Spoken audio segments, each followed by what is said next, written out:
It is January the 9th, 2022. I'm going to be your host tonight, Dana Durnford, also known as the nuclearproctologist.org. And you can call in at 709-589-4406.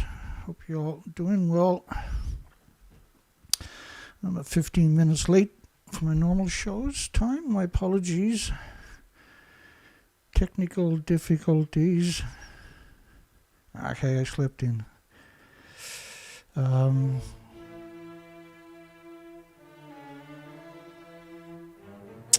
So they had another earthquake today. All the telephone lines are open, 709-589-4406.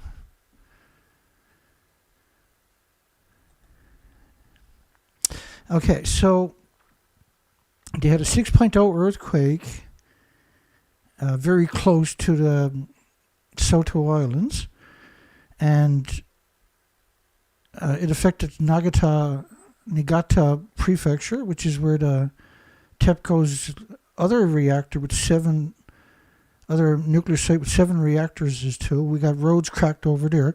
But with all of these earthquakes, we see the same thing where the evidence doesn't really show up right away. And so I scoured the internet looking for the documentation, and we got quite a bit. We also got more information on the Shika nuclear power plant. In fact, we got a poll tonight asking the question, this is an important question, does it seem that Japan is purposely leaving the roads blocked to the Shika nuclear disease factory to hide the meltdowns of the fuel pools? Because I can't come up with another reason for them to do that. I can't conceive of another reason why they would want to not unblock the roads. And the majority, like we seen footage we showed last night, was just bamboo trees. And a half a dozen guys with machetes could have cleared that out in a few hours. And a small backhoe could have got rid of any dirt or rocks, right? There's no, and then every community has equipment. They could have cleared out a lot of their own roads. And so none of that makes any sense. We're not seeing any of that happening in any of the communities, and I can't wrap my mind around it. Outside of, why are they hiding the damage around the Shika plant? So let's take a step backwards into the time machine first and look at Fukushima quickly. So that's a Kevlar sarcophagus that they put around reactor 1 in Fukushima nuclear plant. And so they built this contraption. That's the bottom piece. There's 4 pieces. That's the bottom one. And there's 3 more you can see on the top. The bottom piece is right there. And that would correspond to the top piece right there. And that piece right there is as tall as reactor 3 and 4 stump if you pile them on top of each other. Now, the official story is that never happened, despite the fact that absolutely unequivocally happened. And so you also got reactor 2. And all of these are 100% meltdowns and melt-throughs and melt-outs. And that each reactor works this way. At the top of the buildings are multiple fuel pools. Each fuel pool has decades of active reactor cores. So in Fukushima, they hid all of this from you. Reactor 1 and 2 fuel pools, and the 2 fuel pools at the top of the buildings are 100% meltdowns. Reactor 2 had the same thing. It melted down, and the 2 fuel pools at the top of the building all melted down. Reactor 3 done the same thing, except this was a mixed oxide fuel facility. And the 2 fuel pools at the top of the buildings with 4 decades of reactor cores all melted down. And reactor 4 and the 2 fuel pools at the top of the buildings are 100% meltdowns. But we have evidence, strong evidence, to suggest that the common span fuel pool, which had fuel from all 6 reactors for the last 4 decades also stored there as an overflow, also melted down. It was the same height as reactor 3. All reactor 1, 2, 3, and 4 was on the same surface.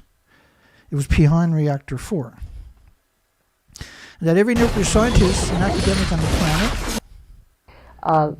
And you know well at Chernobyl, the helicopter pilots that came in and that deposited the heavy materials to try to put down that fire, which all died from radiation exposure. Here's a decision question. It was heroism. During this operation, 600 pilots are fatally contaminated with radiation. All of them will die. But their efforts only buy a few days. So each of these reactors is 100 times Chernobyl. There's 4 of them. Officially, Chernobyl is the world's worst nuclear accident, but in reality, each of these reactors are 100 Chernobyls.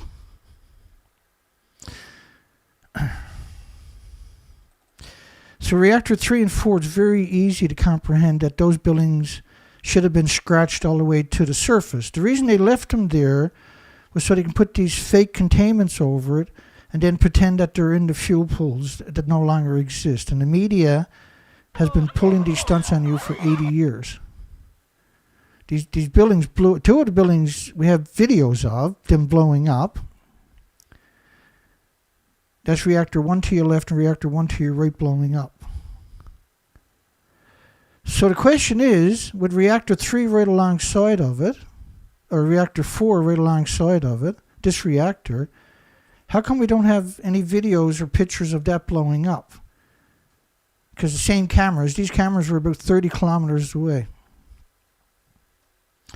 So the media pretended that they were in the buildings that don't exist. They've done that to reactor 4 and reactor 3. They're getting ready now to do it to reactor 1 and reactor 2 over the next several years.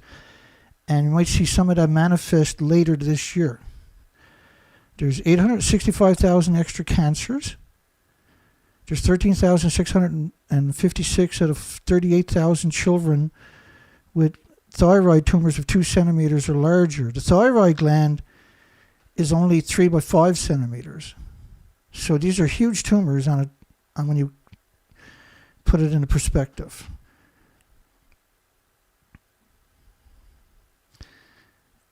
I'm not going to play that clip. I played it last night. Now the radioactive fallout, this is France's model of 1 million to 10 million atoms per cubic meter of air, based on 31 days of radioactive fallout. So there's many other models. There's models of the xenon 133 based on 20 days, that particular model. There's models of iodine of 220 million atoms per liter of rainfall sustained in North America. The official story that came out 2023 in July the 13th from a professor, this was the first English version we've seen of the story. I'm trying to lay a groundwork for the rest of the night. Is a professor at the Department of Nuclear and Quantum Engineering in South Korea. Now his assertion is that the 1,000 alleged tanks that are at Fukushima, and we've counted the tanks, we have thousands of pictures of the site, we have hundreds and hundreds of pictures of the tanks, and the most we can count is 750, but the majority of them are small tanks. And so they're not going to add up to 1.37 million tons of water. But each of the reactors would be able to fill up all the tanks 6 times a day in normal conditions before the meltdown. To give you context of how big this lie actually is. And that there's claiming that there's nothing got out of the buildings that are completely gone, only 2.2 grams of tritium. And tritium, you won't be able to read the signal at that site of tritium because the uranium, the plutonium, the curium isotopes will drown out that particular electronic signal. But they also claim, this is a professor of nuclear and quantum engineering in South Korea, which is pro-nuclear, claims that if everything got thrown out into the ocean, it would be equal to 3 grams of sugar. So they're saying that the millions and millions of pounds in that reactor, the millions and millions of pounds in the other reactor, and the other reactor, and the other reactor, is equal to 3 grams of sugar. And it's legal. It's not illegal to poison you with radiation. Congress, parliaments, diets like in Japan, etc., don't have the authority to make it illegal to poison you with radiation. The only ones that can make it illegal to poison you with radiation is the regulatory authority, which are appointed to each administration. Which makes sense because otherwise you couldn't grow food right alongside of millions of 1-ton bags of radiation surrounded by a nuclear wasteland in a nuclear wasteland. This is pictures that shouldn't exist. And that's for the mainstream media. There's many different models of the plume based on TEPCO's data, which is only based on venting, it's not based on the actual nuclear meltdowns.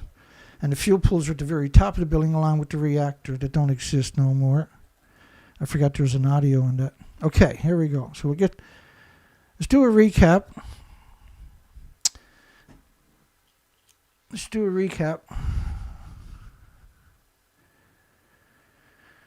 Okay, we'll do a recap of the January the 1st up to now. Then we're going to cover the earthquake. Now, the earthquake was out there in the center. And the Kashiwazaki Niigata plant, there's a lot of roads over there are cracked, but we're only getting preliminary footage out of that area. But we're able to extrapolate a lot of stuff, and we will as we get into this. The Shika nuclear power plant, I do believe, is this community right here. That's where the Shika nuclear power plant is. There's 18,000 to 20,000 people in that community. Officially now, this says there's 1,000 aftershocks. Now it says almost 1,300 aftershocks. But the media is calling the major earthquake and the aftershocks tremors. I've never seen that before. I have seen it lightly used, but now we're seeing it symmetrically throughout the media. And a tremor got nothing to do with a nuclear earthquake, rather. And the only thing it got to really do with an earthquake, you might use it, but you generally wouldn't, because you would call it seismic rumbling.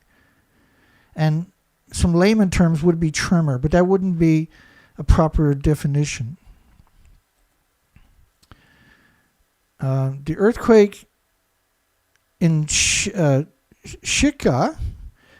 was 7 out of a 7 on the seismic intensity scale that Japan uses, which you have to muscle up to be the Richter scale by multiplying it by 1.428. So there's no way that town wasn't severely damaged. But we got evidence now on both sides of the town destruction.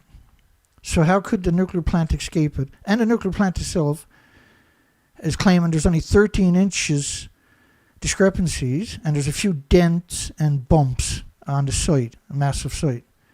None of these connotations are appropriate for this narrative. It's cooked up by morons.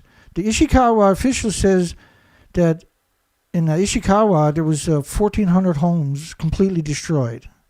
They say partially, but it was actually completely destroyed. In Sunzu, which they still haven't got to, 9 days later, try wrapping your mind around that statement. That's why the poll tonight is framed the way it is. A ghost town of just over 5,000 households, a ghost town now, kind of. Nearly a lot of people still trapped there in the homes who probably perished. 90% of the homes may have been destroyed. Now, the mayor is there. He's not. There was a lot of reports on this, and before we got, it was a day 2 or day 3 that you actually got that number. I think it was the end of day 2, January the 2nd. If the mayor doesn't know that the community destroyed, who should know? Now, they're still not there. And the footage we're getting out of there is not footage. The whole story is bizarre. The New Year's Day earthquake was centered 30 kilometers east-northeast of Ojima, with a provincial depth of 16 kilometers. Very shallow, and registered the highest levels of 7 on the Japanese seismic intensity scale in the town of Shika, which is where the nuclear power plant is to, which is over right there. But it was at the top of the peninsula, so why was it the highest level over there? Well, there was another story that came out that says the fault line ran right under number 1 reactor. Well, it can't run under just these are not like thin fault lines. These are millennium-aged fault lines. Noto Peninsula earthquake exposed, it was actually 250 meters. It was around 820 feet. The coastline has moved out. And you can see kind of a depiction in that picture. And that includes Shika, all the way down to Ishikawa.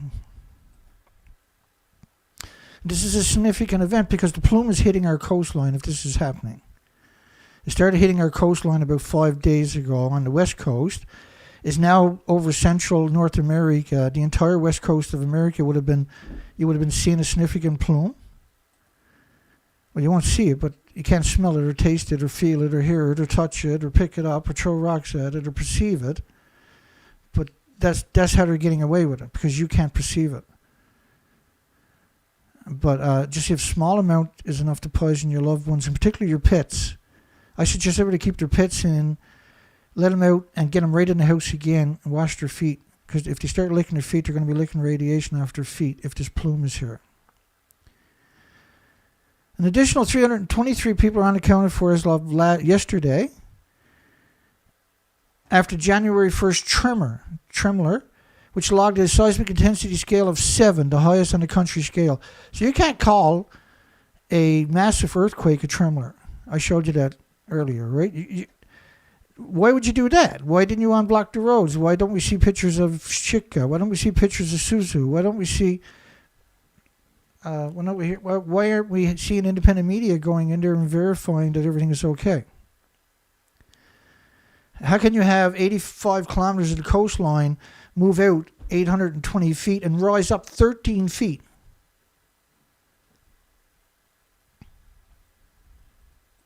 We'll get to it.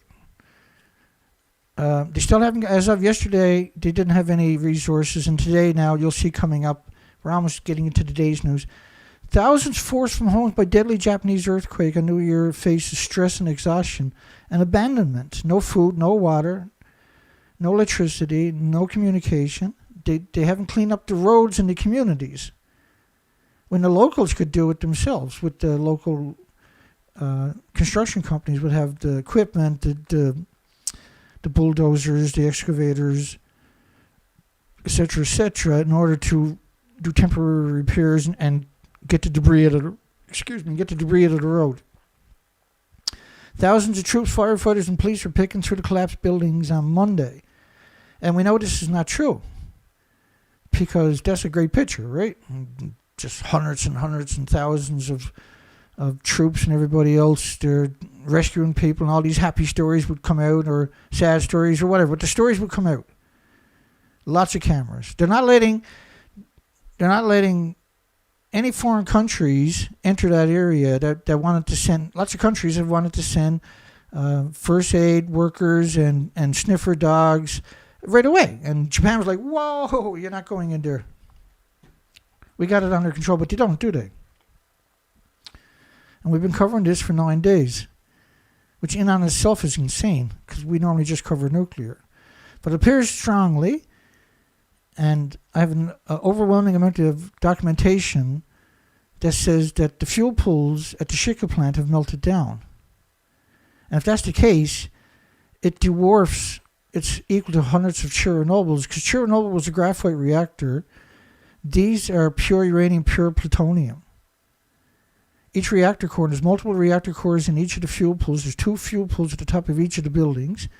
And each of the reactor cores are probably equal to 100 Chernobyls. Again, Chernobyl was a brand new reactor. It was a graphite reactor. It wasn't very much fuel compared to the graphite, see? Which is not like uranium, plutonium, etc. It's a moderator. Whereas these reactors are pure uranium, pure plutonium, enormous amounts.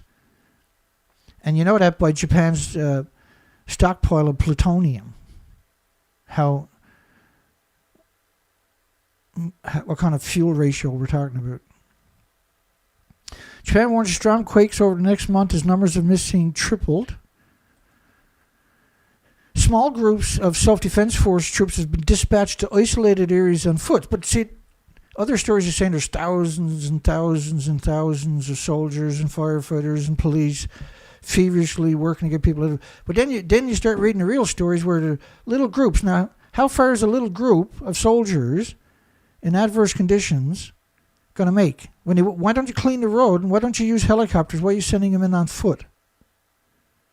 Not like, these are such important questions. I can't possibly articulate that these questions should never need to be asked. This should have been cleared on day 3. And the helicopters should have been just dropping off big pallets of water and food and flying out and bringing in more pallets and leaving groups of soldiers underground. to feverishly go rescue people. And they abandoned everybody in the entire peninsula, the Noto Peninsula, the Ishikawa Peninsula. Earthquake triggers destructive fires in Ujima City, Japan, a community pet. And we've been seeing those pictures non-stop for 9 days. And they're getting, this is yesterday, was it? Or, wait, I double-checked the date on it. Yeah, this was the 8th, yesterday. There's 30,000 people in 400 shelters. You see at the top of the story up there. And the people are getting an average of, if they're lucky, a slice of bread, and by the sounds of it, there's no butter or anything else, and a cup of water for each person a day. And where they say some facilities begin serving hot food cooked in huge pots, that's actually on the outskirts of where there's over 1,000 landslides, and the majority of these landslides could have been cleaned up by the communities themselves, and then the government could have dug, the prefectural governments and the federal government could have dug their way in, but they wouldn't let the international community go in and help search for survivors, which would have chartered helicopters and flew on, depending, because they didn't want people taking pictures of the Shika nuclear power plant, right? That's exactly what's going on. Anybody's denying that right now are in denial, because there's no reason they couldn't have dug their way through by now. There's zero possibilities. And we showed stuff last night where the main media in Japan was showing these pictures of a landslide. When they finally zoomed in on the landslide, it was laughable. It was literally laughable they couldn't conquer that. Japan shouldn't call themselves a society if they can't dig out these landslides. They're not being allowed to dig them out. They're one of the most technologically advanced countries in the world, and people are still abandoned 9 days later. And they'll abandon, as I showed you earlier, they're really good at lying when it comes to nuclear. They'll sacrifice millions of people to prop up nuclear. And the industry worldwide can't sustain another nuclear meltdown. And the silence worldwide is deafening from the nuclear industry. He has refrained from taking food rations, this other man, so the food would go to people that really need it. Well, you're only talking about a slice of bread a day and a glass of water if you're lucky. And that's not sustainable. We received no public support. The main street is still blocked due to the rubble. That's yesterday. But that community has excavators. That community has bulldozers. That community has backhoes. It has all kinds of companies with more of it. But just the local government administration has that equipment. So this whole peninsula is sealed off. It's about 100 kilometers from here to Suzu. But you tell me you got to go right around the whole thing and down again. And they still can't get people in there 9 days later? Why wouldn't you fly people in? And Shika is so close, why wouldn't you go there first? Noto Peninsula earthquake exposed 200 meters of new coastline. We showed you that. 85 kilometers of the coastline has gone out into the ocean, rose up and created an extra 800 feet of coastline. It's new coastline where the ocean rose up 13 feet. And where do you keep nuclear power plants? Still right on the ocean. And the reason you haven't got any water in the communities is because you got a 13-foot jack. It jacked up these communities 13 feet. That separated all the water pipes. It's going to take you years and years and years to fix that. Nuclear plants can't survive without water. Now, they had no running reactors, thank goodness. If they did, there would have been detonations. And they would have hit that, trust me. They already done it. Who knows where else they might have done it. So right away, no abnormalities in the power plant. Destroyed, everything else is destroyed. In Niigata Prefecture, after magnitude 6.0 quake. Now, that's the story from the day. We're beginning now. It took that long just to frame that narrative properly because we're 9 days in. It's a very complicated story. And I don't have the right to take any shortcuts when I'm telling this story. So I got to make sure I tell the story because a lot of people, this will be the first time watching this stuff. And I want everybody to be on the right page. And so from here on out, we're dealing with today's stories. It's chaos. I get that. We got a poll to help articulate how chaotic this actually is. Does it seem that Japan purposely leaving roads blocked to the Shika nuclear plant and all the other places in the prefectures?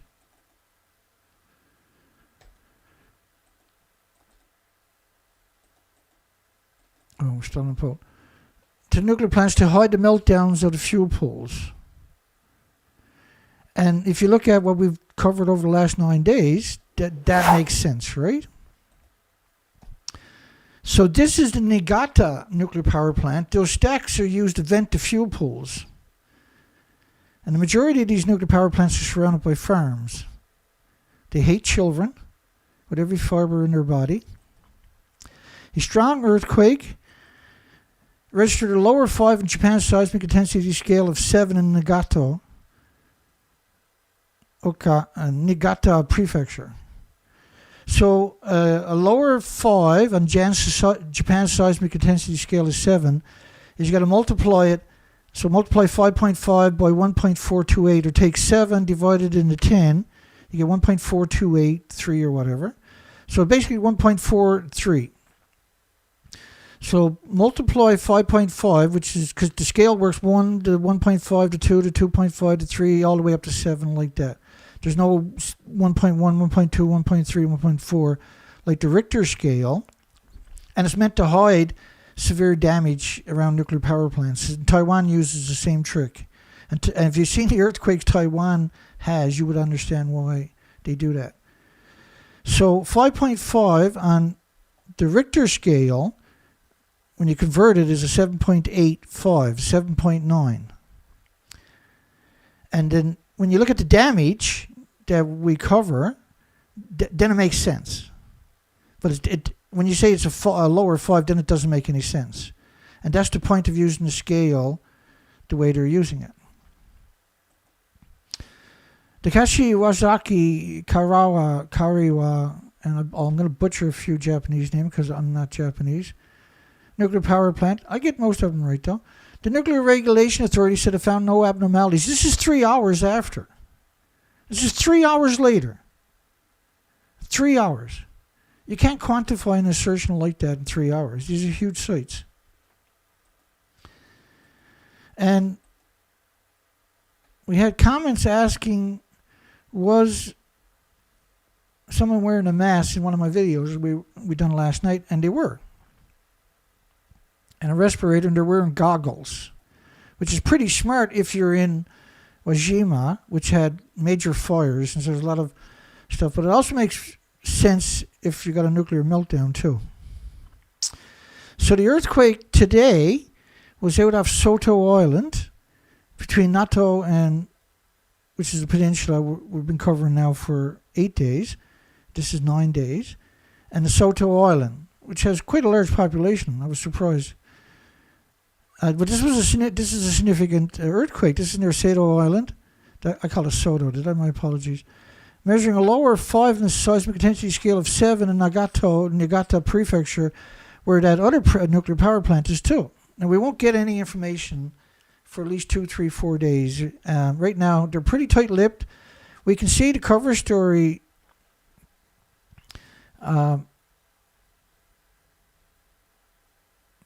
is very, very weak. It's a very weak cover story that they're using, but there's no one really trying to flush it out, only the apologists that are pretending.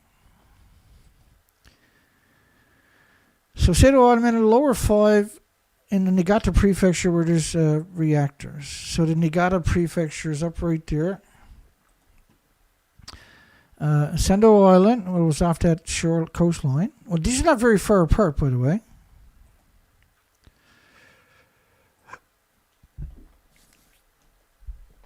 And there's a fault line that runs right between that nuclear power plant in Niigata and the Shika nuclear power plant over by Ishikawa. So this is one of the pictures they're showing in Niigata, which makes sense if you had almost an 8 on the Richter scale, right? Because it's quite far away. Again, but this... We're not even a full day in. And I got the time coming up here. Maybe it'll give us more insight. 6.0 magnitude earthquake strikes in Niigata prefecture. And measured low again, low on a Japanese seismic intensity scale where the nuclear power plant is told. Another one. Lower 5 indicating strong shaking in the affected areas, which is quite far away.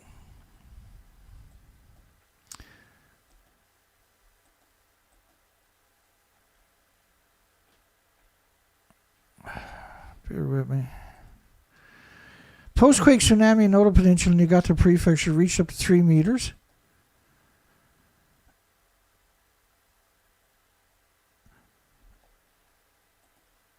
And so there was actually done quite a bit of damage too. Because these things travel at around 400 miles per hour. And so ground zero for the January 1st earthquake was where the X is to. Shika was a 7 on Japanese seismic intensity scale of 7 for earthquake comparisons, right? Which is quite far away, isn't it? And then Suzu, which is right alongside of it, had 4,500 homes or so collapse. We have no footage out of there. We had some scripted stuff, just a little tiny bit come out. We'll get to that maybe. More than a week after a powerful 7.6 magnitude earthquake rocked neighboring Ishikawa prefecture on January 1st, killing 202 people. Well, we don't know how many killed because there's a dozen communities that have made it to one with over 4,500 collapsed houses. It's allegedly 300 missing, 600 hurt. There's almost 1,300 aftershocks. There's 1,000 landslides. And none of the landslides have been cleared out. I've never seen that before, by the way. And this morning, another 6.0 magnitude earthquake struck central Japan. Be very careful in believing anything the Japanese tell you. And it transported at 5:59 p.m. local time. Now, I caught it 3 hours later. I caught it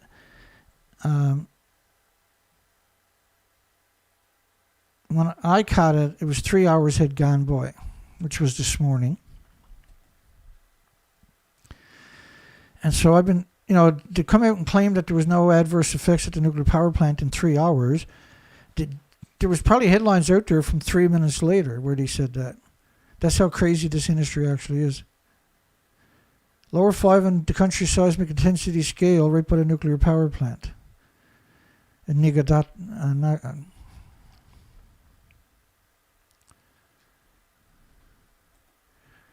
Niigata prefecture, which is where another plant is, and Shika is where another plant is too.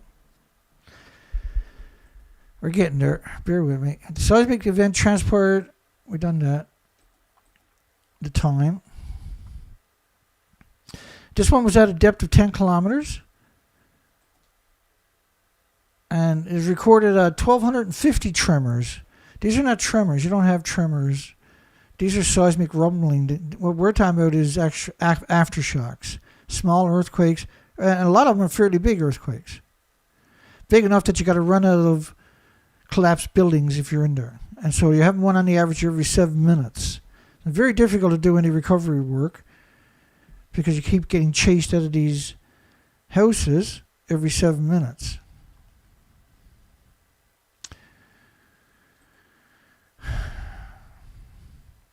So the terminal, the Nanao terminal, which is a gas terminal, oil terminal, in Ishikawa prefecture is closed.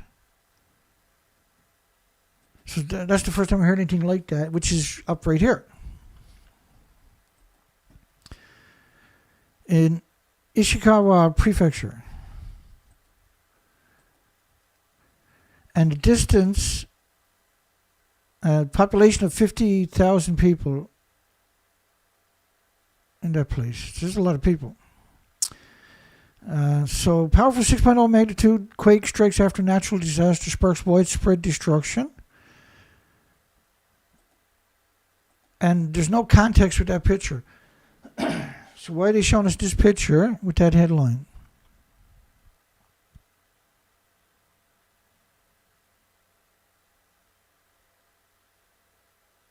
I don't speak Japanese, so I'm very confused of where this picture is to. But what you can see is how the Earth is shifted up 13 feet. And the nuclear plant done the same thing in Shika.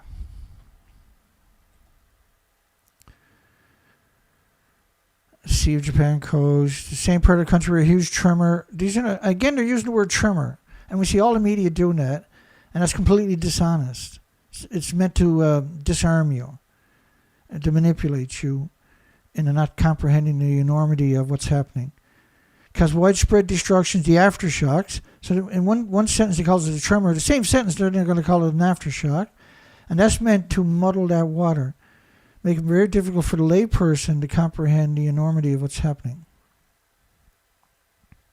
There was a small tsunami warning, and that was meant to manipulate you. Why are they showing us this picture is the question. This is the Ishikawa prefecture. Very interesting to showing you that picture. The only reason they would show you that picture in that story is because that's probably what it looks like, where the other nuclear power plant is to. Because otherwise, the nuclear industry would object severely. He said, no, you can't use pictures from there, so they used a similar picture.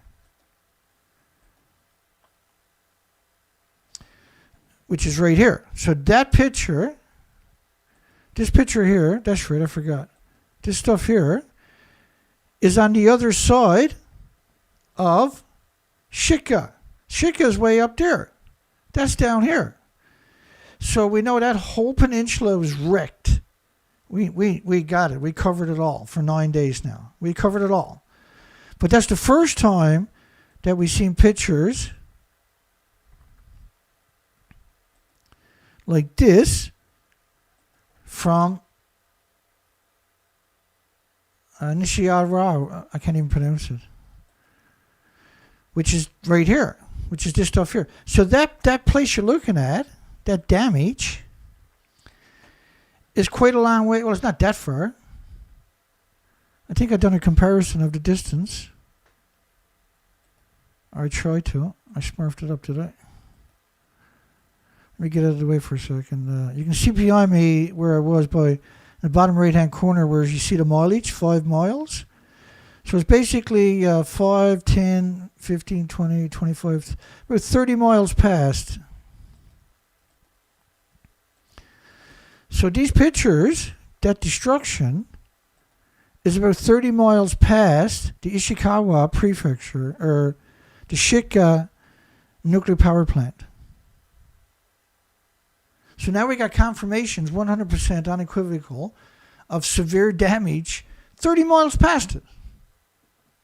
So what's the odds that Shika is the only spot on this entire coastline and that entire peninsula that didn't rise up at least 13 feet? They admit that the coastline in front of it extended out 820 feet.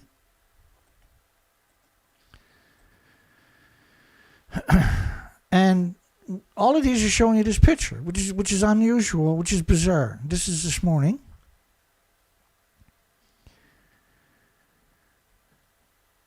Isn't it? Which is this place here. Which is 30 kilometers south of the Shika plant. And we've been covering north of the plant and east of the plant for almost 9 days. So to suggest there's probably not a nuclear meltdown there would be criminal. A week after a major earthquake struck the west coast of Japan, thousands of people still without water and electricity have yet to be told where plans to be rebuilt. So, like, this is such a strange sentence. We covered this a little bit last night too, where we seen this. It's a word game, right? A week after a major earthquake struck the west coast, thousands of people are still without water and electricity. It's over 30,000. Not thousands, it's over 30,000. And have yet to been told when to be rebuilt. Well, if you haven't got food, you haven't got water, you haven't got electricity, the last thing you're worried about is when you're going to be rebuilt. Gallagher. And these pictures are in that same place, 30 kilometers south of the Shika nuclear power plant. In that same community. And you can see in the background all the tilting, which goes with that picture.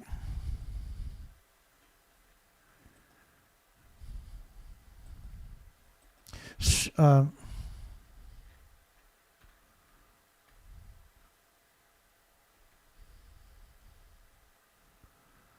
need that other picture. This one? No. Got to come all the way up. I want that picture right there.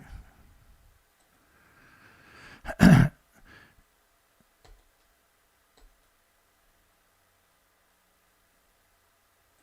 just going to put that over there so I can find it.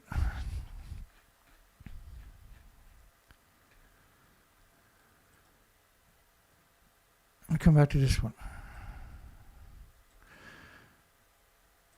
So that place is way below there. Nuclear power plant is up here. We know all that peninsula is totally destroyed, the entire peninsula.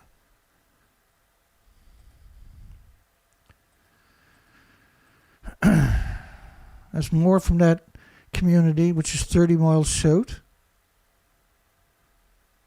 That's the same community. I got no idea what a tree is doing up there. It must have been pretty bad, right? Thousands of people still without water.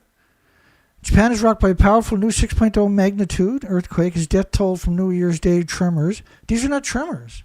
New Year's Day, when you still got 30,000 people without food, when you got almost 5,000 houses in one area dropped.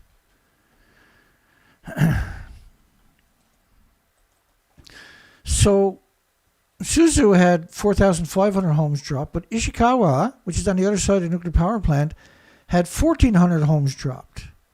But 30 kilometers past that, they had major destruction too.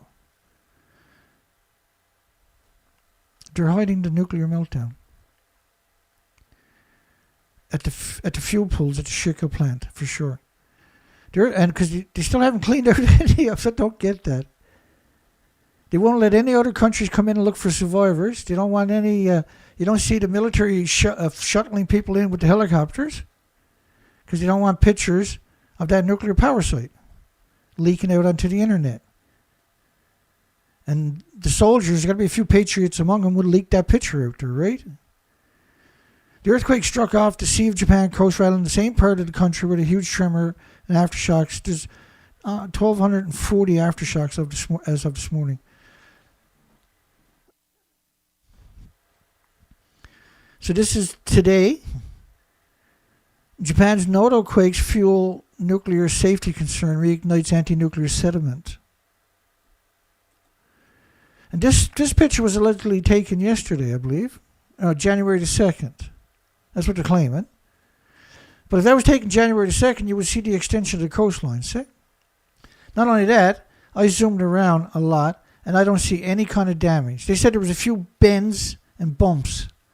Like, who would say something like that? These are huge facilities. They found a few bends and bumps from the earthquake. Everything else is lifted up 13 feet except for this nuclear power plant. If this nuclear power plant lifts up 13 feet, the fuel pool cracks wide open, it dumps its payload and melts down within about 10 minutes. And it burns at around 9,000 degree Fahrenheit temperatures if there's anything left over.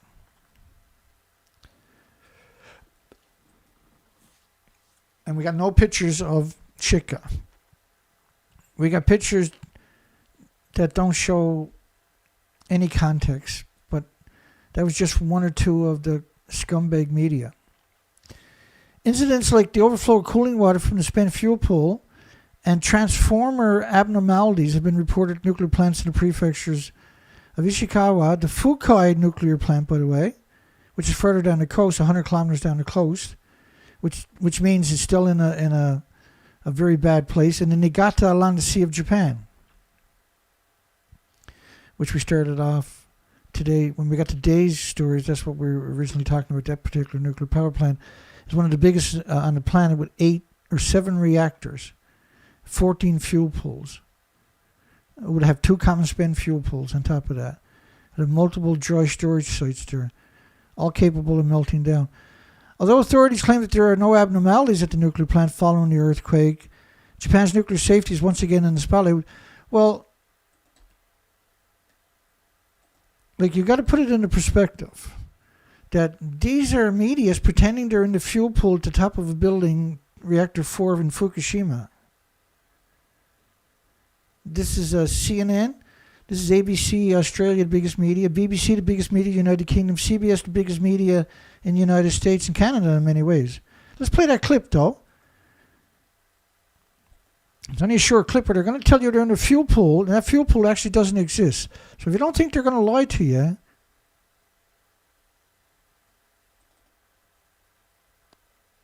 I'm standing is on top of what used to be reactor. I'll turn it up for you, sorry. The whole of this building was blown apart by a huge explosion. We are here inside Reactor 4 at the Fukushima Daiichi nuclear power plant that was severely crippled during the earthquake and tsunami of 2011. Of the decommissioning work taking place here in Reactor 4. At the end of our tour, we were checked for radiation exposure. In 4 hours, I received the equivalent of less than a chest x-ray. 1,500 highly radioactive fuel rods inside this pool. They've got to move them outside of this reactor. Right, so the zero positive, this is 2013. Right, and the building looked like that. They put a cover over it and then pretended that they were in the fuel pool. So if you don't think they would lie to you about Shika and Niigata, then you might want to consider what I'm showing you. I've been covering now for over 12 years, almost 13 years. Following the 2024 Noto Peninsula earthquake, Japan's Shika and Kakushima plant experienced spillovers of cooling water from the spent fuel pools. That's quite the statement. I've never heard something like that only at Fukushima. And the fuel pools don't exist at Fukushima. So most likely the fuel pools don't exist at Shika. Right? Because we've covered that over the years when there's major earthquakes. Each year, typically in March, in the anniversary, within a week or two, there's a massive earthquake in the same spot. Not as severe, but significant to cause at least $5 billion worth of damage. Damage thousands of schools far, far away from ground zero with a nuclear power plants or two, but do no damage to the fragile stumps that remain. At the Shika power plant, the spillover of cooling water led to an emergency shutdown of the cooling pumps. Initially said there was no change to water intake, and so, again, right, they're leading you away from the well and then to a poison well. And he said specifically one transformer was reported to have leaked approximately 3,500 liters of oil. This is not oil, these are PCPs. Rendering a portion of the external power supply systems inoperable. These are massive operating systems. Right? They're like that up, which I'm pointing at up there. That's what those transformers are. Because the nuclear power plants, that one's not running, but they can't run on their own power. They're completely dependent on 2 gas, oil, coal plants to power it. To build it, to power it, and for 60 years to decommission it. They're the farthest thing from resource-free, like they claim to you. Was reported to leak approximately 3,500 liters. Turned out they admitted that it was 19,000 liters,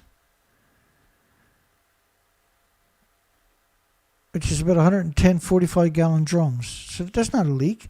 And it's PCP. You can't mop up this stuff. You can't breathe this stuff in. But that's not what's happening. That's the distraction. They only got to keep water in the fuel pools. So the external power isn't necessary if they got generators. They can keep pumping water in. If they got water. Because the earth shifted so much, 820 feet seaward, and then lifted up 13 feet, their cooling pipes could have been cracked wide open, apart, and no way to repair it. And no water anywhere else. Where's Shika going to get their water? They haven't got their own water main. They're dependent on the community water. If the community got no water, the nuclear plant got no water also. And they need special water. They need a borated water. It's a special type of water on top of that. So the Japanese newspaper reported that after the quake, 15 monitoring posts measuring radiation levels, all 15 of them, around the Shika nuclear plant were unable to function. It's not a cover story at all, Dana. They wouldn't lie to us. Hi,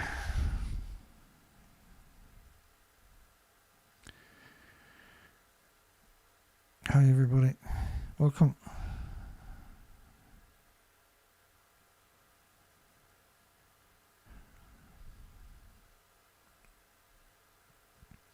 And let's hope I'm wrong.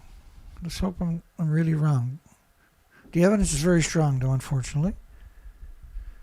So the 15 monitor posts around the nuclear power plant all switched off so they couldn't measure it anyway.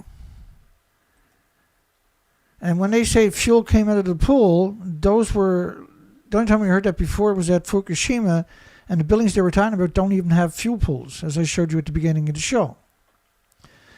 The inability to quickly obtain data used to determine whether residents need to evacuate has exposed the country's difficulties in dealing with nuclear disasters.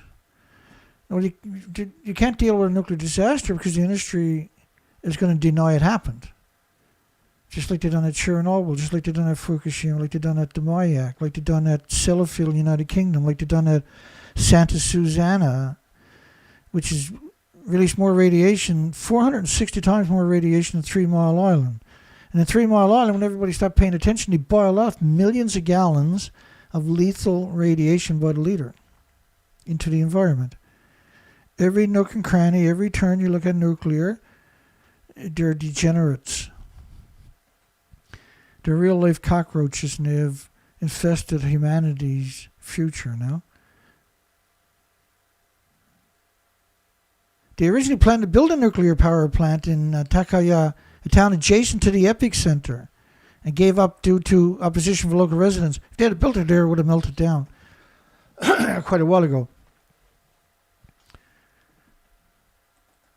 The plant had surrounded by controversy, the Shika plant, by the way. In 1991, a reactor experienced a critical state when 3 control rods fell off. They concealed it until 2007. They concealed it for 16 years. For 16 years. So how many people got poisoned and got cancer and illnesses and diseases and autoimmune deficiencies and injuries and illnesses?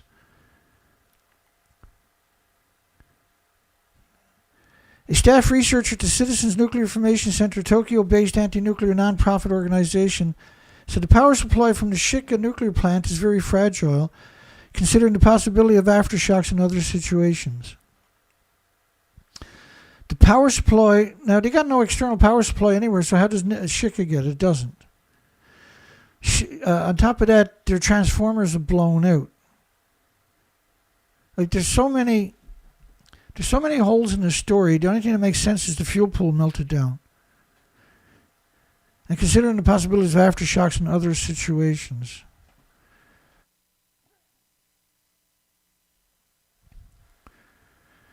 There's a nuclear power plant still operating in the Fukai prefecture, which is 106 kilometers away, the Fukai Peninsula. But right there, I showed you pictures earlier, total destruction in that community, which is at least 30 miles away from the Shika nuclear power plant. And we know Nanao and the whole peninsula up there is completely destroyed, and everything around Shika is destroyed. You can't even get out there. There's 1,000 landslides on top of it. The roads are torn apart everywhere. There's no water because all the pipes are torn apart. And like when I say tore apart, we're talking 13 feet. A 13 feet lift.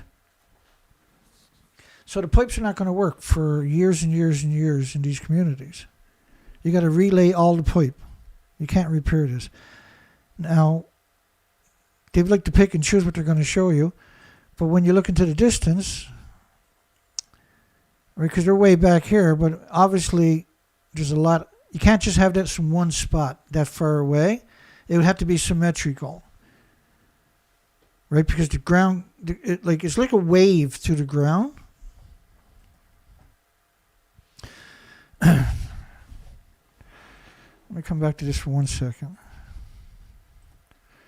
Because we forgot one thing. Off the top of my head, anyway.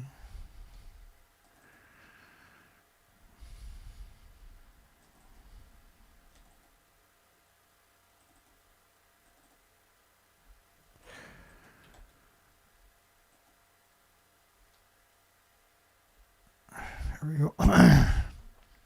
So a story that came out on the 6th that I didn't find till yesterday. That's the only story I've seen like it. Central Japan quake caused no problems at the local nuclear plant, says the utility. But then he put this paragraph in there.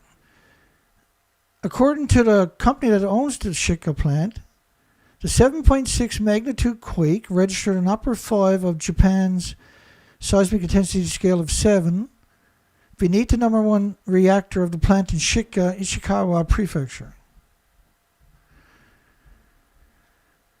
So how can you have, like, because there's an earthquake today that measured a 5, right? And done incredible damage. Far, far away, but you got a fault line right under the number 1 reactor at the plant in Shika. And what's above the number 1 reactor? 2 fuel pools. What's right alongside the number 2 reactor with 2 more fuel pools, each with decades of reactor cores.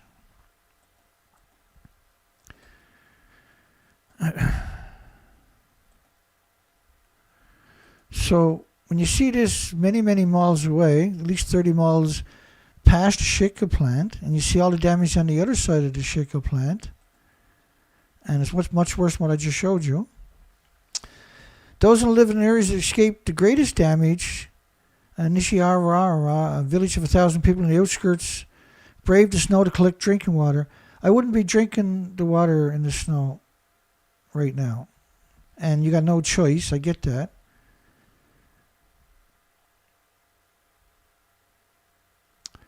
When will construction begin? Well, when are you going to rescue it? Long after you rescue everybody first. How come you haven't even opened up the roads? The local communities, we haven't seen any construction equipment in the communities. We're at a total loss. It's like time stood still. They shut down the whole prefecture on purpose. There's only one reason you would shut down a prefecture. On purpose. Does it seem Japan purposely leaving roads blocked, 1,000 landslides, to the Shika, and you know how many there is today? 1,000 landslides. You know how many was there yesterday? 1,000 landslides. You know how many landslides was there every day for the last 9 days? 1,000 landslides. You know how many they got cleaned up? None. You know how many pictures they showed of landslides cleaned up? None. You know how many pictures of heavy equipment we've seen in 9 days? Was one piece. I showed it last night. And it should have been left to a plow, not to an excavator. Does it seem that Japan is purposely leaving the roads blocked to the Shika nuclear plants and everywhere else where you might stumble upon evidence of a nuclear meltdown? They don't want anybody going in there with Geiger counters, I would imagine.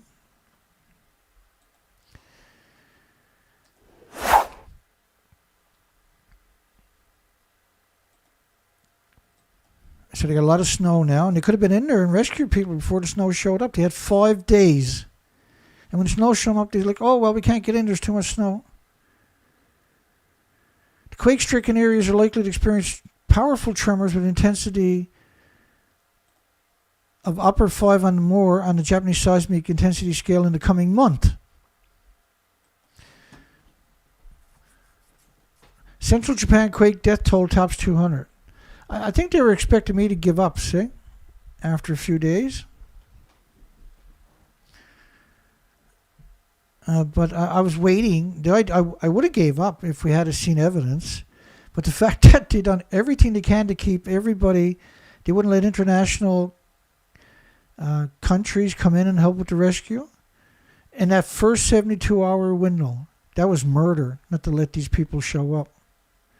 And these people are not even, these people, yes, I understand, right, you got to go get the bodies. These bodies are burnt to a crisp, and so my heart goes out to the victims. But you got absurd amount of places you haven't got to where people need to be rescued. You got 30,000 people without food. None of this stuff makes any sense. And this is the opposite side of the peninsula is where the nuclear plants are to. So they figured if they got a bunch of footage out of here, right, that would shock people and people wouldn't be looking anymore and all the other stuff, right? And they're probably right. And Wajima, Ishikawa Prefecture, is actually, I'm sorry, is on the same side as the Shika, but Wajima is up at the top, Shika is down here, so there's at least 70-mile difference.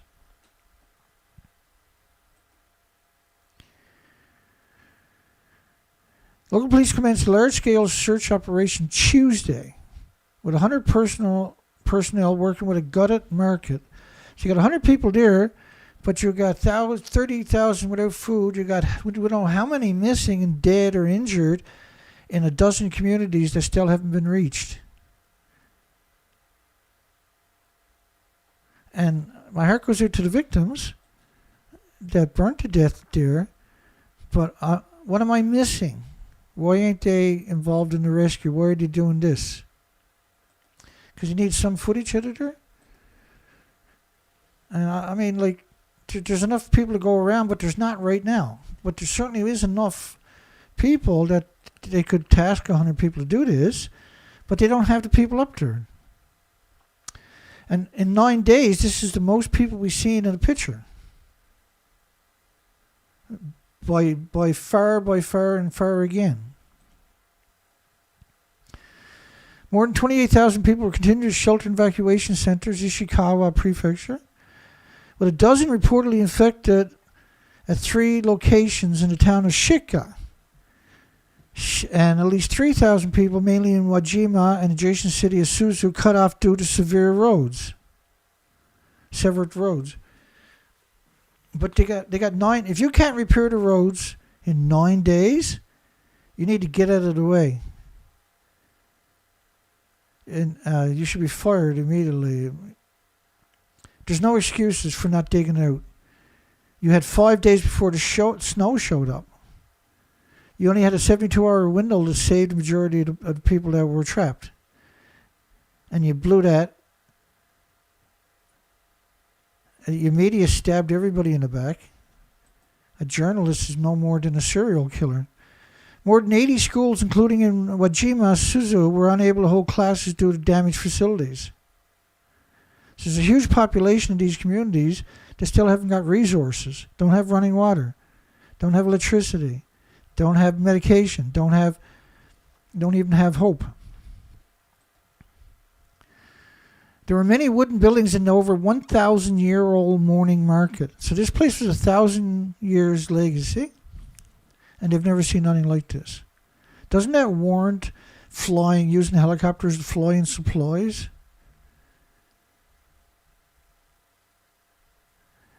And deaths from the earthquake were registered a maximum of 7 on the country seismic intensity scale of 7, which they conveniently didn't put there, concentrated in Wajima and Suzu and Shika, while the number of people unaccounted for has fluctuated due to conflicting information. No, it's because you haven't. This is not normal. Nothing about this story is normal. We've never seen nothing like this before. Where 9 days later, they still haven't even tried to dig their way in. They haven't tried to dig their way in. And we've been gathering up the news cycle each day and coming out and trying to tell that story since January the 1st. Women in her 90s survived for 5 days underneath a home that collapsed during Japan's earthquake. So they say it was in Shika. This picture is Shika, right? So you assume they're in Shika, but it's actually not. She's in Suzu. But this is one of the few pictures we got of Shika. And we know that 30 kilometers south of it, on the other side of it, towards Tokyo, the community is destroyed. Japan earthquake oil leakage from Shika nuclear power plant was 5 times higher. Right, so there's all these. This is meant to lead you away from the facts. The Noto Peninsula in Japan's Ishikawa Prefecture recorded 1,214 tremors. These are not tremors, though. It's inappropriate to use the word tremors. I'm going to turn the audio down for 1 second because I'm going to hit the coffee. I don't want.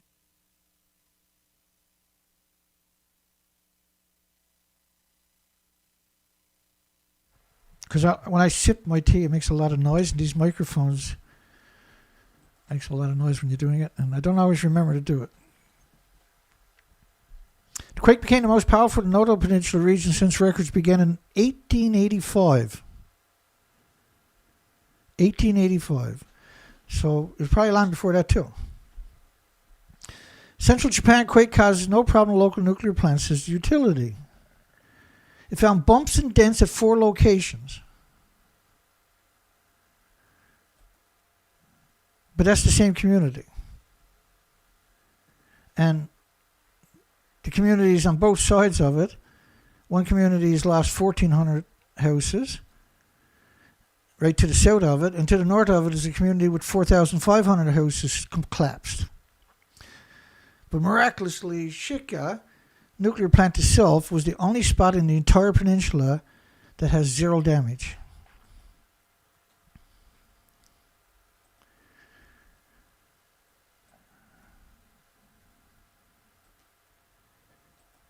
Let me get back on track. The company says it's found bumps and dents at 4 locations on the plant's premises. Bumps and dents. Bumps and dents at 4 locations. I can barely wrap my mind around that statement.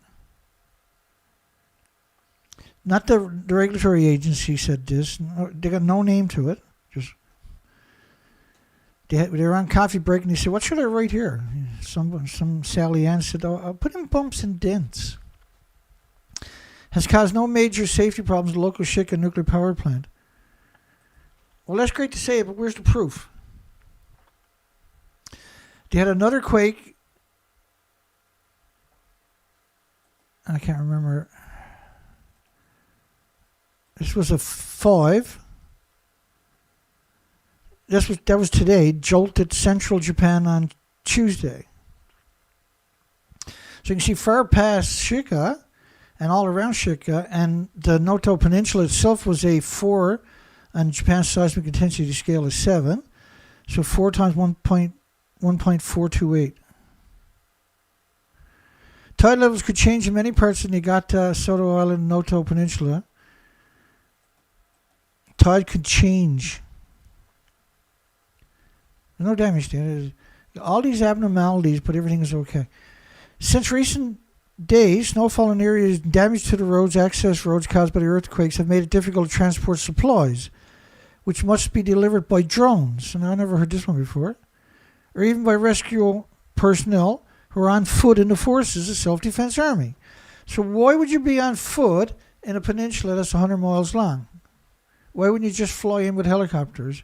When like that, when you see where the 4 is to up there, that community right by it is 50,000 people. And we don't know how much damage is there, but we know it's severely damaged. And the Sato Island, it got a 4 on it up there. And then Niigata Prefecture is a 4. So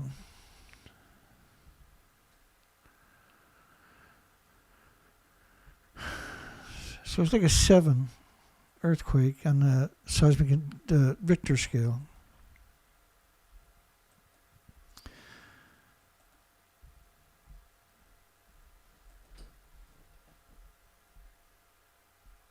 The earthquake on the first day, January 1st, could surpass the damage to the one that happened in 2016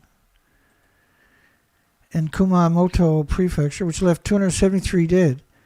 It was the first level 7 earthquake recorded in the country since 2018, and when an earthquake came level 7 on the island of Hokkaido.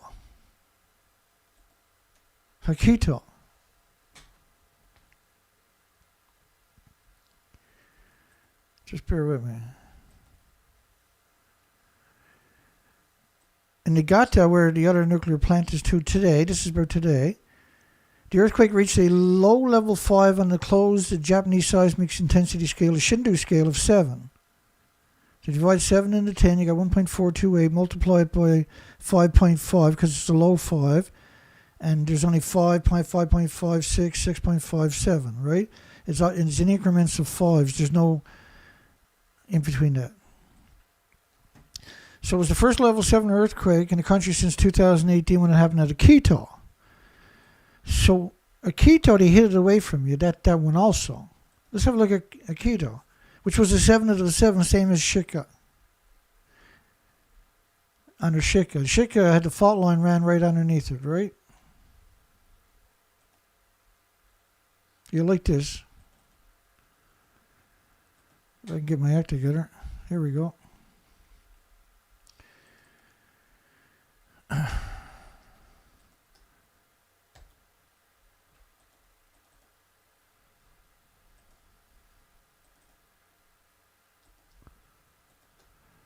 So this was Shika in 2018. This is another look at Shika. We're not seeing pictures like that, are we? This is 2018. This was only a 7. The media reported this is a 6 point... Oh, hang on, I got it. So, earthquake buried under landslides 2018, September the 7th. There's 22,000 people that they flew right in. They flew around everywhere. They dropped people off everywhere. The Wikipedia says that it was a 6.7 magnitude, but a maximum intensity of 7 on the Shindu scale, which only goes to 7. So 7 out of a 7. 130 aftershocks. Noto, what we're dealing with right now, has 1,240 in one of the reports of aftershocks. And you'll notice in these stories, you won't hear to see the word tremor anywhere, which works out to a 9.5 earthquake. And when you look at the evidence, that clearly goes along with that story, doesn't it? That's a 9.5 earthquake right there. But on the Akito Island was the Tamari nuclear power plant. And this earthquake was on land, and you can see the X. And up there in the blue was the nuclear power plant. And the difference is around 20-something kilometers. And so they hit that earthquake, they hit the damage. There was 4 million people without power. And they flew in all over the place and rescued people. They were there all over. They cleared the roads. There was heavy equipment everywhere. They got busy. You can see equipment down there backing in, dragging away loads, get it all clear out the road, spots on the roads.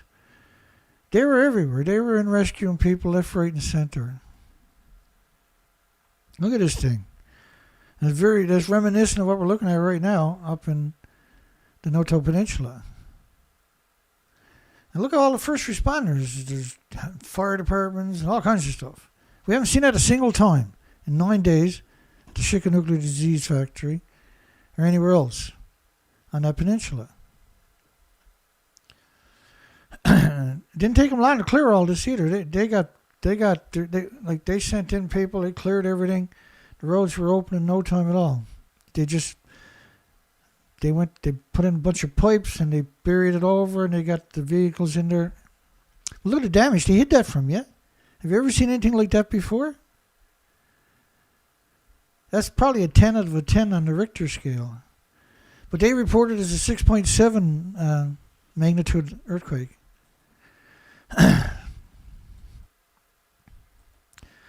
These pictures you're looking at are all 2018 in case you're just joining the live stream. Look at this thing, though. They hid that. The media barely covered it. I dug up all these pictures and put this together myself to tell the story. But it took a long time before we got the pictures, right? It was months or something before we finally got all the pictures gathered up. Okay, we're back to today.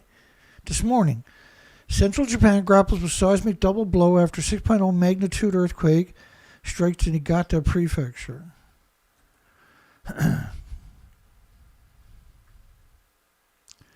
More than a week after a massive 7.6 magnitude tremor. So you can't, it was bizarre. We're seeing that word everywhere. A massive 7.6 magnitude. The word tremor is not supposed to fit in there. It's supposed to say earthquake.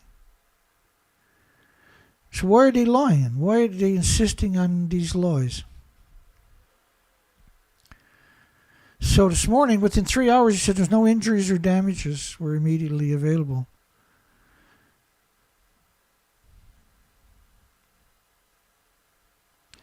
And that's probably one of the first trucks we've seen. Look, right there. Isn't it? In 9 days. A week after a major earthquake struck the west coast of Japan, thousands of people, it's 30,000 people just in one area. There's a community there with 50,000 people. We don't know nothing about it. Only that it was unbelievably destroyed and had a tsunami come ashore too. And yet, have yet to be told when plans to rebuild. Again, we see these connotations where they say there's thousands of people got no water, no electricity, and they don't know when they're going to rebuild. But we don't even know what the damage is. There's a dozen communities they haven't even gotten to. There could be 1,000 dead people up there, 10,000 dead people. We have no way of knowing. And there have been more than 1,000 aftershocks since January the 1st. Just 5 minutes ago, we were hit by another earthquake. So 1,000 aftershocks. I'm surprised they didn't call it a trembler right there. More than that, there were so many people who were isolated in their own villages and towns because the roads are cut off. And there's many people who there cannot even go to the evacuation centers. The issues in the roads cut off because of the cracks, huge cracks. Yeah, but you can fill them in. A couple of dump trucks, a backhoe, an excavator, a bulldozer, and there's every community got one of them, that the whole set, and they can temporarily patch it up so you can get through. Every single community has that equipment. And not one single community is out there digging themselves out. What's going on? Now, the police, the fire department, and self-defense forces have special equipment, cars and helicopters. I'll believe it when I sees it. So they can go. But for the other people, it's quite difficult to reach there. It's impossible to send volunteers there. Like, that doesn't make any sense. What do you mean it's impossible to send volunteers? There's volunteers wanted to come from China. There's volunteers wanted to come from India, too. They wouldn't let come in. No, you can't come. We don't even want your stuff. Is there incredible... Because a lot of these people would have had their own Geiger counters. They would have flew over the melted fuel pools in Shika. That's why they don't want no one there. That's why they're not flying in there. It doesn't make any sense outside of that. Measures urgently needed to prevent disaster-related... Remember, they hit a nuclear criticality there for 16 years. At the Shika plant, for goodness sakes. Fukushima's still claiming they got the fuel out of the pools. And that don't even exist. And we're gone after 6 days. Measures, and we poisoned the entire plant and destroyed the ecosystem. Measures urgently needed to prevent disaster-related deaths at the Japan quake shelters. Why wouldn't you just fly in pallets and drop ropes and lay it in the parking lot and not even land and just fly away again? And here's all kinds of food. Have a nice day. And we'll get back to you with a couple more pallets tomorrow and the day after. Or they could flow... Like, they could have brought in fleets and fleets and fleets of the big military helicopters. Do you ever see the military helicopters where they push the big loads out of the back with the parachutes and they just sail down and land in a field? Do you ever see that? Or is that just a Hollywood fiction thing? And there's this one story crops up over and over and again. Look, residents are rescued by ground self-defense force helicopter from an isolated area in Wajima, Ishikawa Prefecture. There's 14 of them, was it? The story? There's the helicopter, there's the soldiers. You can even see one of them smiling. You got a journalist there taking a picture in black. Come on, we got some good Fukushima rice for you. On January 8th, that one person died at the evacuation shelter following the Noto Peninsula earthquake on New Year's Day, and it's the first death at the evacuation center after the quake. Powerful quake. Just call it an earthquake, because that's what it is. You got lots of room. You could have written the whole word there. Which registers 7 on Japan's 7-point seismic intensity scale. So it's a 7 out of a 7. Evacuees face harsh conditions, quake-hit areas, cold regions. Ishikawa Prefecture government is rushing to take measures to prevent disaster-related deaths. Well, we haven't seen any evidence of that whatsoever. Nothing. Water's cut off for 59,000 households in 13 cities and towns. At least 3,400 people in 4 cities and towns are still isolated due to road disruptions. They're so isolated, the media hasn't even went there in 9 days. We got no footage from these places in 9 days. They got nothing. We don't know nothing about them. They could be all dead for all we know. A number of evacuees have complained of poor health in various locations. Increased risk of disaster-related fatalities due to aggravations of chronic illnesses, fatigue, mental stress caused by life as an evacuee, no food, no water, no heat, no blankets, no just freezing ground to lie on. A total abandonment of the government. United Nations abandoned them. Red Cross has abandoned them. The country has basically abandoned them. The January 1st quake also left people injured and damaged houses in 8 other prefectures. Why is Osaka there, I wonder? Because Osaka, I made a map of the places they're talking about. And I must be wrong, because surely it can't be all the way down here. We know Tokyo was rocking, but the Shika plant was fine. That's all that matters, I suppose. I put together this map of the communities, of these communities, right? Trying to comprehend how big the damaged area was. But I don't understand why Osaka and another place is in that equation. It doesn't mean it can't be. The total number of damaged houses in Ishikawa Prefecture was 1,400 as January 8th, and the full extent is still unknown, as Wajima, Suzu, and other municipalities only reported there were many damaged buildings. But I showed you at the beginning that the mayor said there wasn't a building left standing in normal shape, and that at least 90% of the houses were completely flattened, completely destroyed. And we covered that on the 1st and the 2nd of January this year. There's also 22 reactors at 6 facilities spread across the affected coastline. Think of that statement. Because we're only looking at Shika, and guess where Shika is? That's where Shika is too. So we know Shika got some serious damage. That's Shika. But we don't know, because they're not telling us or showing us, and they're not allowing, no reporters are in there. There's no international help allowed to go in there. There's no helicopters flying it over. We haven't got a single picture from a plane or a helicopter. And he said he got 10 planes located. What the hell is a plane going to do up there? He can't land. Going to fly over and wave at him. Hey, look at all the water we got.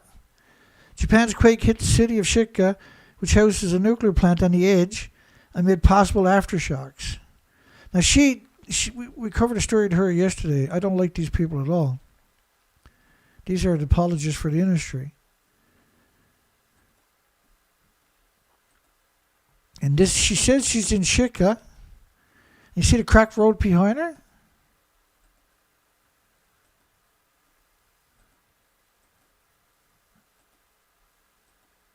And his buddy got a bunch of houses apparently, and the whole story is just a disaster. They got porta potties in Shika and some water. But this is the first and only bit of information we really got out of her. And it's completely dishonest. And then we got someone saying we want them to decommission the plant. It's dangerous. It's very, very dangerous. They should not have built it in Shika at all. But we don't have any context. Shika Nuclear Power Station. And why didn't they move back and take the picture? Why did they take a close-up picture? How did they get a close-up picture?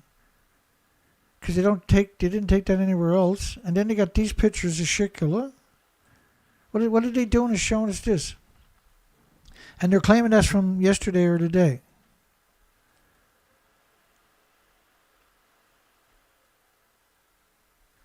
Let's go back to the beginning of this story, though. The story before it is here. That's Shika. Why didn't she show us that? Why doesn't she show us this? Why is she showing us a small crack in the road? And why is zoomed in close-up shot of the sign? Why not a far-away shot? And why is showing us this shot here? Why not show us there's elevations there where you could have looked down on it? All crop shots, right? Japan's Noto quake fuels nuclear safety concerns, reignites anti-nuclear sentiment. This showed up multiple times today. 2 external power supply transformers at the Shika plant were damaged. 19,000 litres is 110 45-gallon drums. And you can't call 110 45-gallon drums a leak. And the stuff we're talking about is unbelievably toxic. It's PCP, right? Aftermath of devastated earthquake in Japan, local authorities put to death at... So this is an older story, I believe. And it was just a repeat of an older story, I believe. But it has some pictures, but it doesn't tell me where the pictures are to.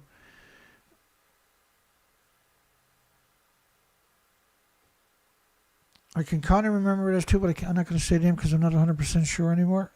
Because we cover so much. But this is where the tsunami came ashore. It also came ashore in quite a few other places, but this is one of the places where we had noticeable damage. But you can see the damage. This is north of Shika nuclear plant, right? These pictures. Heavy snow falls on the quake-hit Japanese town. Snow-covered damaged buildings in the town of Shika, close to the epicenter. It was 7 of a 7 on the Japanese seismic intensity scale. And so the cover picture was right there. So they don't show you very much, but that's 2 different buildings we looked at that were completely collapsed. We got windows and popped out of it. The building is twisted. And when you get these close shots, like this here, these close shots, why didn't they give us a further away shot? Why did it just... Because you can't really tell if the building is deformed. Why wouldn't you do that? That building dropped. And the population of Shika is around 18,600. In 2018 it was 20,000, but right now apparently it's 18,000 or something. It's right on the coastline. We know that coastline extended out 250 meters, 820 feet. And the town, Shika, experienced the highest possible intensity on the Shindu scale. This is on the Wikipedia page today, by the way. 7. And a person was killed. It was also among the first to receive major tsunami warnings. And the region experienced intense shaking due to the January 1st, 2024 Noto earthquake. And the town experienced the highest possible intensity on the Shindu scale of 7. So that's on the Wikipedia page today. Infectious disease is spreading in the quake shelters in Noto region. No food, no water, no sanitary, no heat, no doctors, no nurses, no help. Infections have been confirmed in at least 3 out of the 14 shelters as of Friday. In the town of Shika, influenza COVID-19 infections have been confirmed in at least 3 of the 14 shelters as of Friday. So Shika got 14 shelters. Now they haven't got 14 shelters because everything is okay. And 14 shelters, quite a lot of shelters. What did they got 14 shelters for if everything is okay? I think the evidence is overwhelming. They got a meltdown. Insured losses from Japan's quake estimate to be 3.3 billion. If they're to be believed. We got numbers saying 6.5 billion. They haven't even got into a majority of the communities. How can they make these assertions when they don't even have access to the communities? And shallow earthquakes causes more damage than intermediate and deep focused incidents, aka earthquakes. They do everything they can to avoid the word earthquake, don't they? And here we are back here again, Wajima, where they had 200 homes and businesses burned to the ground. You got 100 forensic investigative people there, but you got all these communities not that far, and they're even saying that the majority of the people around this community still haven't been rescued. So why are you putting all your resources right there? You know, my heart goes out to all the victims, but what about the ones that are dying on their rubble?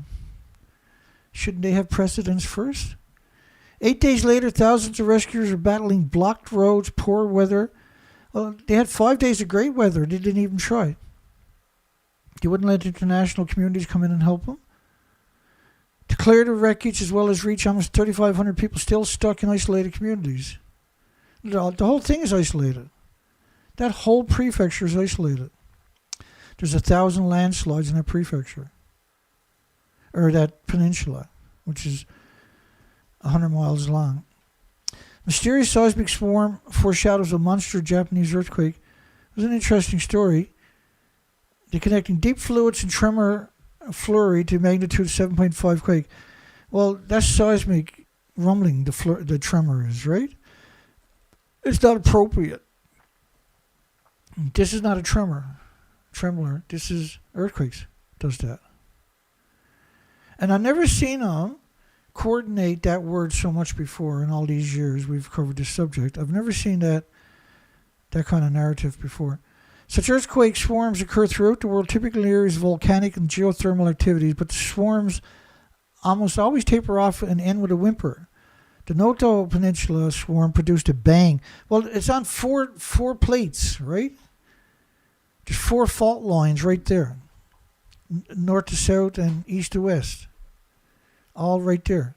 It's the worst possible spot to build a nuclear plant on top of the same as Fukushima. I can't think of another earthquake swarm globally that preceded such a large event.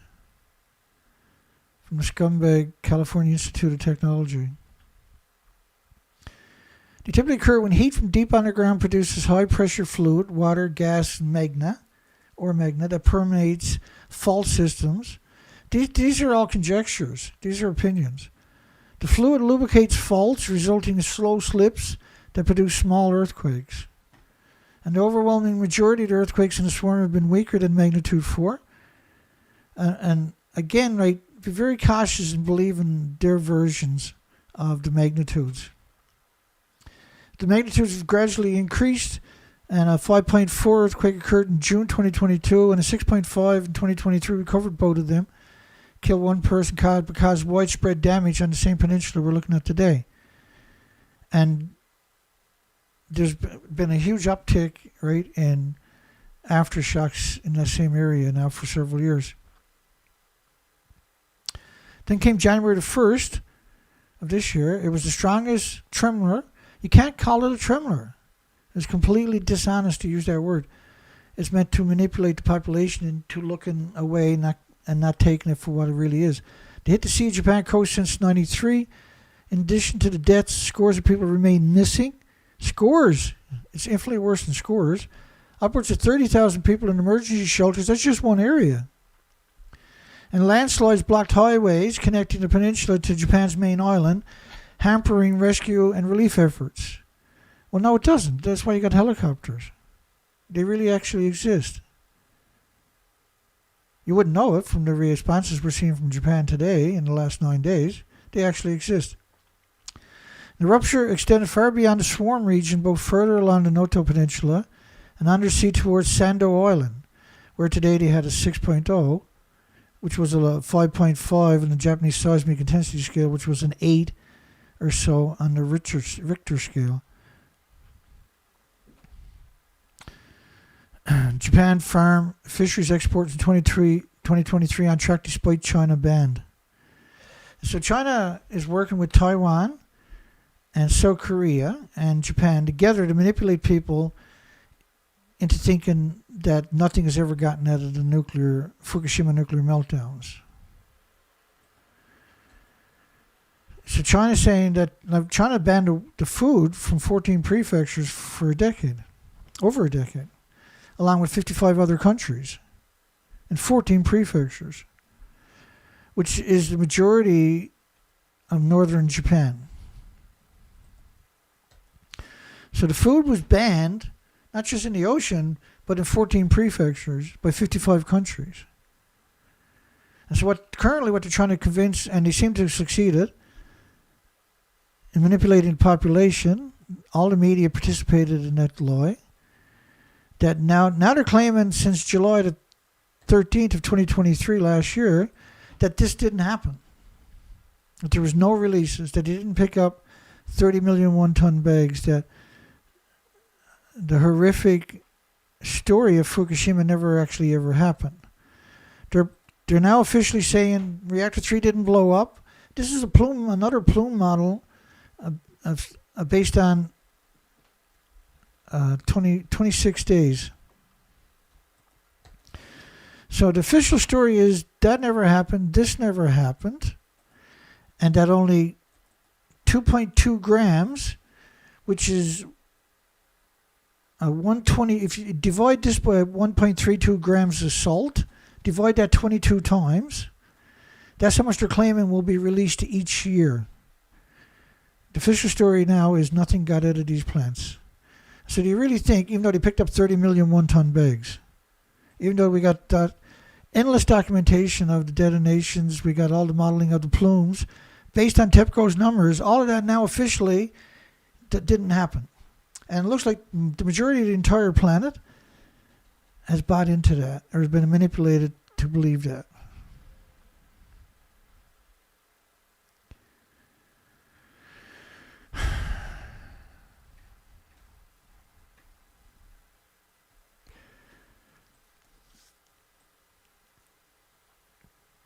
Bear with me a second. And the media is very good at manipulating people. It's pretty hard to believe that they have convinced everybody that Fukushima didn't melt down. They convinced everybody that they got the fuel out of the pools, out of these buildings that don't even exist, at the top part of the buildings that don't no longer exist. They put these covers over the stumps, and then pretend that they went in there and got the fuel out of the pool. And no dissenting voices are allowed. And we're not seeing them anyway. Right? I jimmied this picture together. I think this was 2014. I put this picture together because I couldn't believe the world. I figured when I put this picture together, I had this great epiphany one day. And so I said, you know what? I'm going to put this picture together. I'm going to stick it out there. I'm going to get up on Twitter and Twitter it out to everybody. I'm going to email it out to everybody. And the world will go, whoa, wait, here we go, folks. They're lying to you. Here's the evidence. And I've been attacked and vilified and demonized and smeared, and arrested, assaulted, shot at, threatened.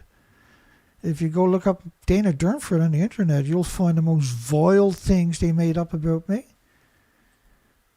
And how come I'm still here?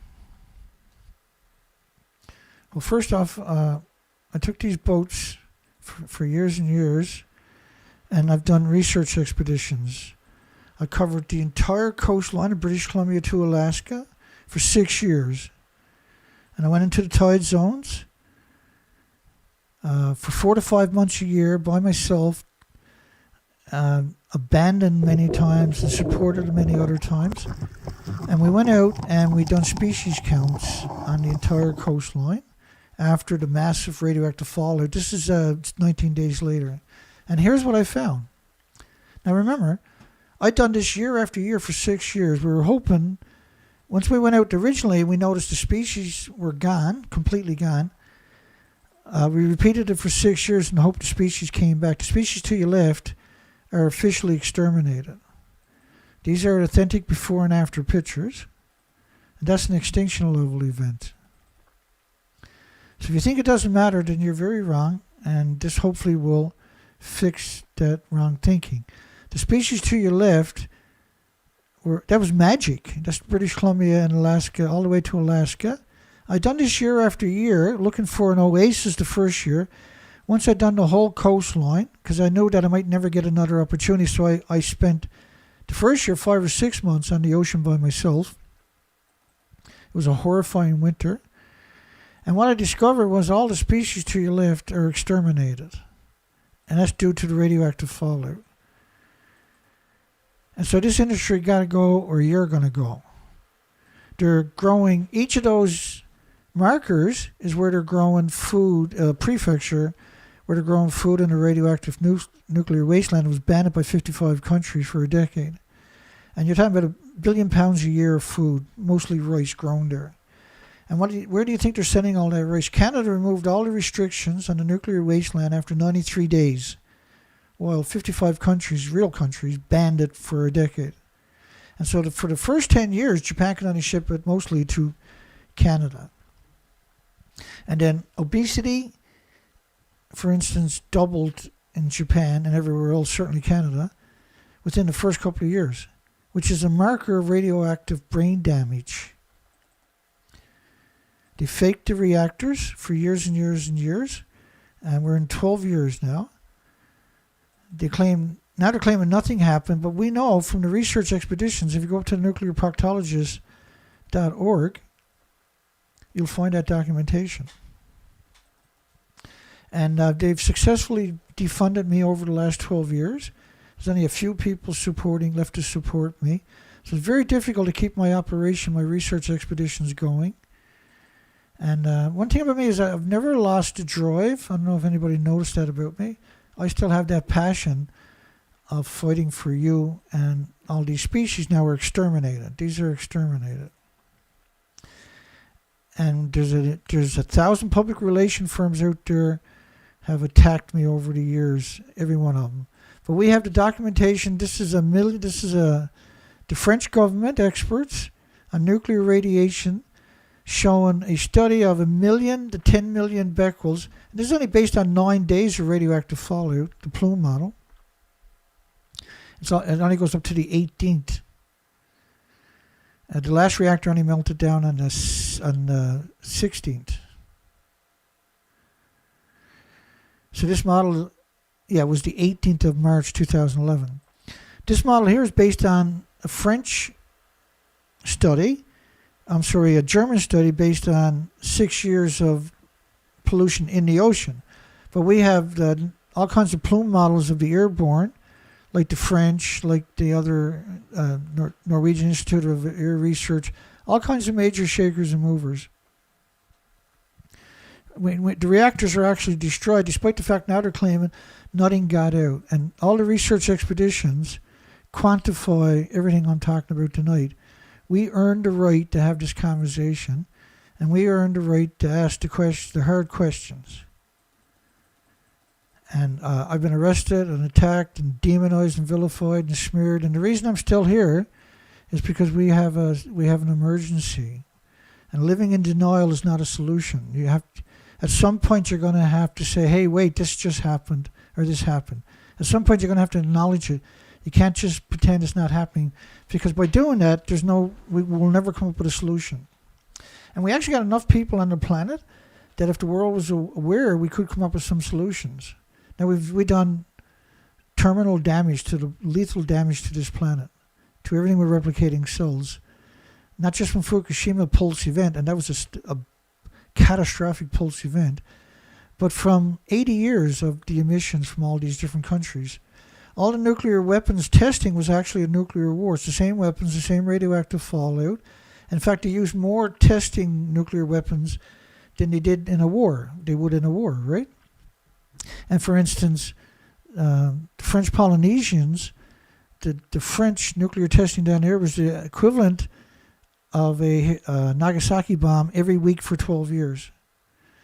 The Marshall Islands, the Bikini Atolls, the Marshall Islands, was equal to a Nagasaki bomb every day for 12 years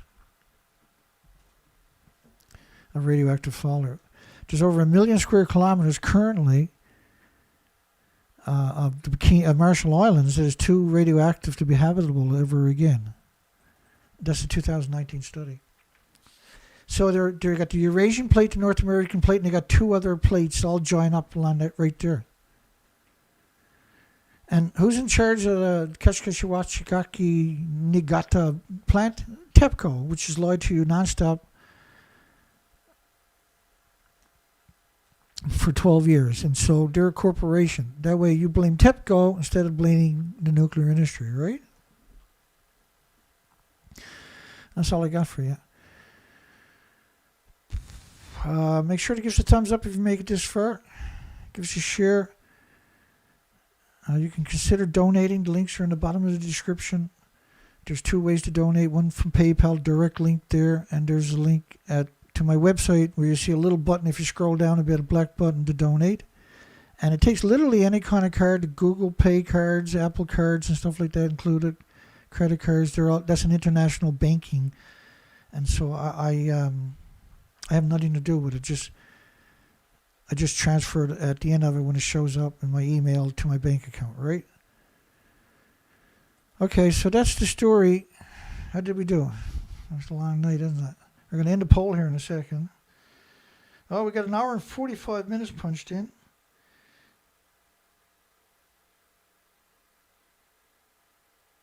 James Lucid sent me an email earlier, or sent me a text message earlier. I didn't get it. I didn't hear it.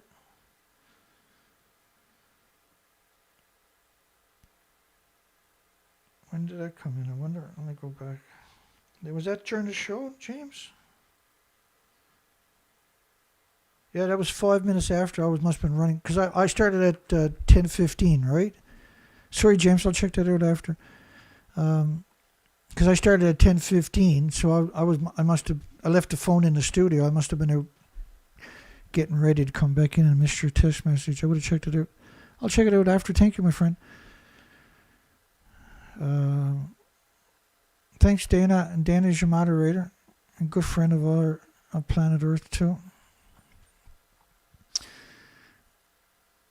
And let's end the poll. Where's the poll to before we close her all down?